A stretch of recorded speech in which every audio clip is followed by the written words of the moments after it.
कृषी उत्पन्न बाजार समितीची स्थापना 12 मार्च 1982 ला होऊन सदर बाजार समितीचे 19 एप्रिल 1982 पासून स्वतंत्ररित्या कामकाज सुरू झाले. तेव्हापासूनच बाजार समितीचा अहवाल सादर करण्यात येतो. त्या अनुषंगाने 22 सप्टेंबरला आमसभा घेऊन सन 2023 ते 24 या काळातील अहवाल संचालक मंडळ कृषी उत्पन्न बाजार समिती नांदगाव खंडेश्वर तसेच तालुक्यातील सरपंच महोदय यांच्या समोर सादर करण्यात आला. त्यामध्ये शेतकऱ्यांसाठी बाजारभाव प्रसिद्धी, शेतमाल साठवणूक व्यवस्था, समितीमध्ये राबविण्यात येणारी शेतमाल धारण कर्ज योजना, शासकीय धान्य खरेदी योजना याबद्दल माहिती देण्यात आली. तसेच बाजार समितीच्या आर्थिक अहवालानुसार 70 लाख रुपयाचा आर्थिक अहवाल सादर करण्यात आला. त्यामध्ये चलनातील 50 लाख रुपये पैकी 45 लाख रुपये central bank of India Nandgaon Khandeshwar व 5 लाख रुपये कोऑपरेटिव्ह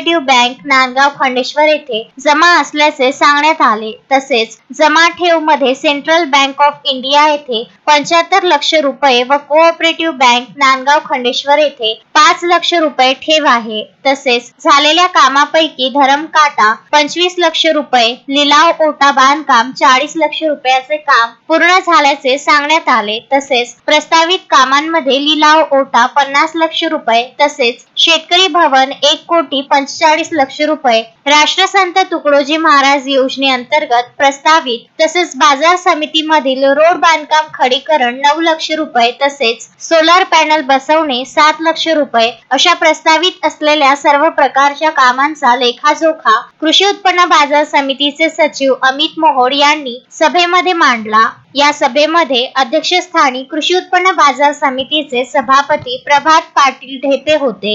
तसेच उपसभापती विलास सावदे, सदस्य प्रमोद ठाकरे, गजानन ढेरे, पंकज ठाकरे, धनंजय मेटकर, अंकुश कोल्हे, विवेक वैष्णव कुरेशी तसेच तालुक्यातील सरपंच महोदय उपस्थित होते. त्यामध्ये उमेश दहातोंडे सरपंच खंडाळा, अमरीश काकडे सरपंच गौरखेडा, दांडगे सरपंच चिखली वैद्य, गावंडे सरपंच शिवनी रसुलापूर तसेच तालुक्यातील बरेच सरपंच महोदय उपस्थित होते. सभेचे प्रास्ताविक सभापती प्रभात पाटील ढेपे व आभार प्रदर्शन बाजार समिती सदस्य प्रमोद ठाकरे यांनी केले. अमोल दांडगे, विदर्भ न्यूज, नांदगाव खंडेश्वर.